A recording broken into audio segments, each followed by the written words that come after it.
حضرت عثمان رضی اللہ تعالیٰ عنہ فرماتے ہیں کہ ایک دن میں حضرت ابو ذر غفاری رضی اللہ تعالیٰ عنہ کے ساتھ جا رہا تھا کہ راستے میں ایک درخت آیا جس کی ایک شاخ لٹک رہی تھی، جس کے اوپر زرد رنگ کے پتے تھے۔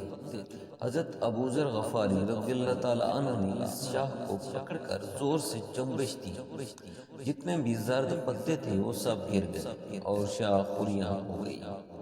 میں اس منظر کو دیکھ کر محظوظ ہوتا رہا۔ پھر حضرت ابو ذر غفاری رضی اللہ تعالیٰ عنہ میری جانب متوجہ ہوئے اور مجھے مخاطب کیا، اے عثمان، تو نے پوچھا نہیں کہ میں نے اس شاخ کو کیوں پکڑ کر جھٹکا دیا؟